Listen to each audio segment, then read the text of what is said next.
Hello my friends, welcome to YouTube channel. I am your host Indrani. Please subscribe my channel and press the bell icon button. Friends, आप लोग जब मुझे subscribe करोगे तो please bell icon button को भी press कर देना, तभी मेरी नई स्टोरीज़ की नोटिफिकेशन आपके पास आएंगी। Okay, by the way friends, मैं गॉड से प्रे करती हूँ कि गॉड मेरे हर लिसनर्स और सब्सक्राइबर्स की हर अच्छी मनोकामनाएं पूर्ण करे। जय श्री राम। आप भी जरूर मुझे अपनी दुआ में याद रखिएगा। ये पहली स्टोरी है। मैं एक ही स्टोरी आज आपके साथ शेयर करना चाहती हूँ जो मेरे साथ शेयर किए हैं लता जी ने फ्रॉम ब्रजराज नगर। मैं अपने मॉम की एक स्टोरी आप लोगों के साथ शेयर करना चाहती हूँ। मेरी मॉम बहुत ही ब्रेव लेडी थी। मेरी मॉम कभी डरती वरती नहीं थी और मेरी मॉम ज़्यादा यकीन भी नहीं करती थी भूत प्रेत पे, क्योंकि उन्होंने कभी देखा नहीं था।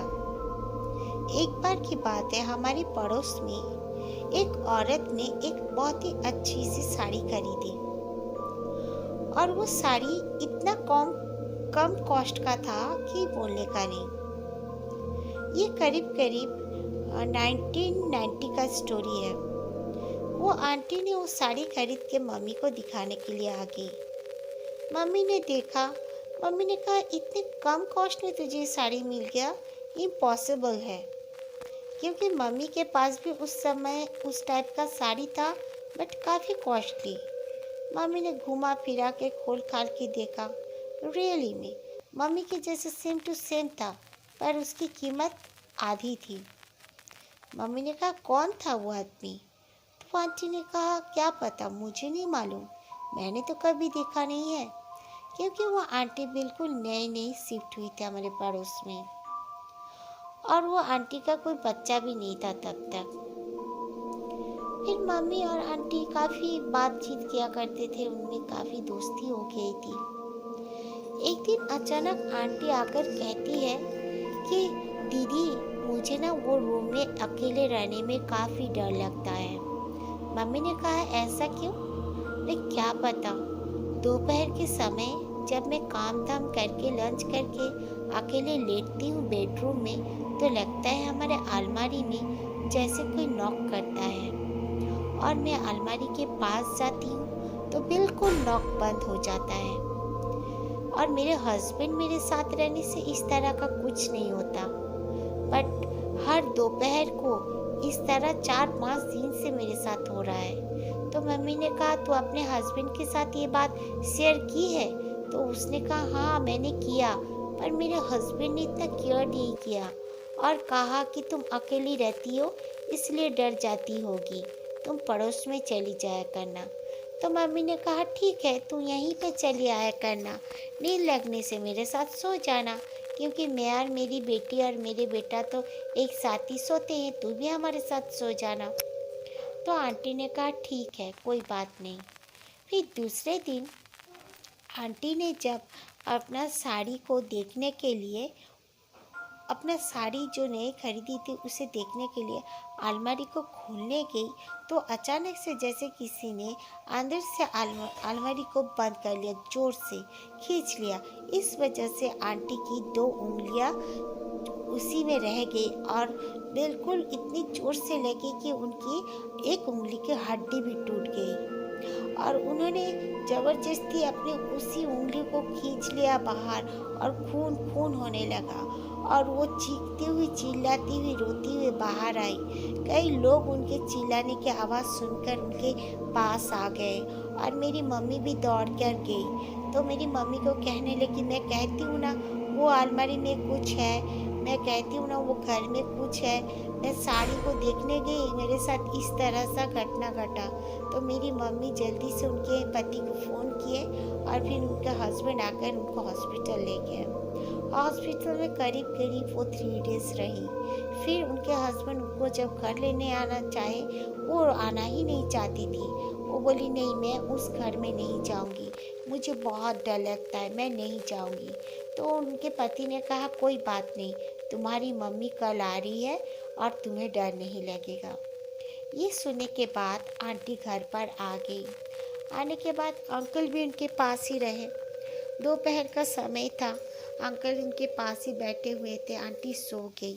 सोने के बाद अंकल जरूर टीवी देखने के लिए बाहर कमरे में आ गए होंगे। तो आंटी देखती हैं कि अलमारी से कोई निकलकर आंटी के छाती के ऊपर में बैठ गई है। एक औरत बिल्कुल जले हुए चेहरा लेकर, और उसके आंखें भी जली हुई हैं, और उसके गाल ना कुछ मतलब फेस में है ही नहीं, पूरी तरह जली हुई चेहरा, और उसके बाल भी आज जली हुई है। और आंटी का बिल्कुल गला दबा रही है, बहुत जोर से गला दबा रही थी। आंटी चीख भी नहीं पा रही थी, चिल्ला भी नहीं पा रही थी, और हिल भी नहीं पा रही थी। आंटी की आवाज़ कुछ इस तरह से आने के बाद अंकल को भी सुनाई पड़ा। अंकल ने कहा कि ये आवाज़ कहाँ से आ रही है। ये सुनकर अंकल जब दौड़ के आए तो अंकल ने बाकायदा खुद भी देखा कि वो अलमारी खुला हुआ था, और आंटी इस तरह छटपटा रही थी जिससे आंटी को कोई गला दबा रहा है। जब अंकल आंटी के पास आए तो अचानक से अलमारी अपने आप बंद हो गया। ये अंकल ने भी देखा, लेकिन फिर भी अंकल देख कर भी ना जाने क्यों अंकल बोले कि कुछ हवा में हुआ होगा, ऐसा वैसा अंकल ने एक्सक्यूज दे दिया। आंटी ने कहा कि मैं इस कमरे में नहीं सोऊंगी, मैं हॉल रूम में सोऊंगी। तो कहा कि ठीक है। रात के वक्त उन दोनों ने डिनर किया और दोनों हॉल रूम में बिस्तर बिछाकर सो गए। सोने के बाद आंटी देखती है कि उनका जो बेडरूम है, बेडरूम के पास जो दरवाज़ा बाकायदा दिखता था हॉल रूम से, वहाँ पर एक औरत खड़ी हुई है जिसके शरीर में कोई कपड़ा नहीं है, बिल्कुल अधजली औरत। वही उसका गला भी दबा रही थी, लेकिन तब आंटी को वो पूरी तरह नहीं दिख रही थी।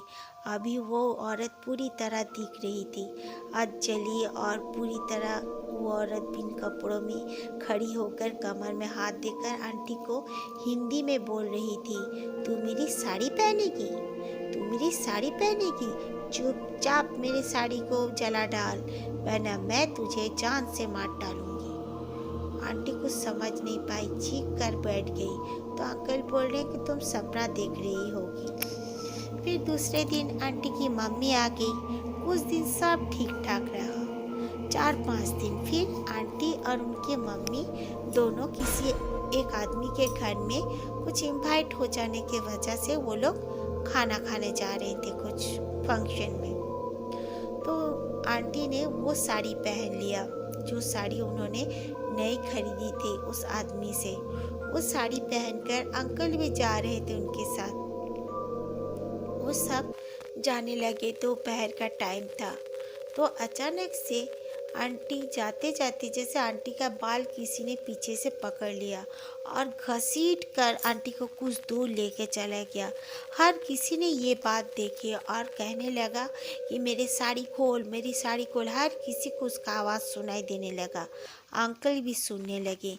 अंकल ने कहा ये साड़ी के बारे में कुछ बोल रही है, कोई हिंदी में बोल रहा है, और अधजली सी औरत सबको दिखाई भी देने लगी वो। तब आंटी की जो मम्मी थी और उनके हस्बैंड दोनों ने जल्दी से आंटी को उठाकर रूम में लेकर आए और उनका कपड़ा भी चेंज कर दिया। कपड़ा चेंज करते ही उसके मम्मी ने कहा कि दे इस साड़ी को दे, बोलकर उन्होंने जला दिया। जलाते ही वो औरत भी बिल्कुल जैसे वहीं पे खड़े खड़े जल गई। वो आंटी के मम्मी को और उनके पति को भी दिखने लगी थी और वो जलते हुए भी इन लोगों ने देख लिया। उसके बाद आंटी को और कभी कुछ प्रॉब्लम वैसे नहीं हुई। करीब करीब 2 महीना बाद वो आदमी जो साड़ी बेचा था वो फिर से बेचने के लिए आया। तो एक छोटे से लड़के ने कहा, आंटी आंटी आपने जो साड़ी लिया था वो आदमी फिर से आया है। तो आंटी ने कहा ठीक है बेटा, उसे बुला कर लाओ। उसे बुला कर लाया गया। तो तब हमारे जो पापा घर पर ही थे। तो मेरे पापा गए और अंकल तब घर पर नहीं थे। मेरे पापा जाकर कहा कि ये साड़ियाँ तू कहाँ से लाता है। बहुत लोग आ गए, उसे घेर कर खड़े हो गए और उसे डांटने लगे। कहा अगर नहीं बताएगा तो तुझे हम लोग खूब मारेंगे। तो उसने बताया कि उन औरत का जो मौत हो जाती है, सुहागन औरतों का, और उनको इस तरह नई साड़ी पहनाकर उन्हें सजा धजा कर स्मशान में लाया जाता है और उनका साड़ी जो उतार देते हैं, वो डोम जो रहते हैं वहाँ पर, वो लोग से ये आदमी वो साड़ी खरीदा करता है और इसीलिए इतना चीप रेट में देकर जाता है। ये बात सुनकर सबने उसे पीटने की बहुत ही सोचे, लेकिन पीटे नहीं।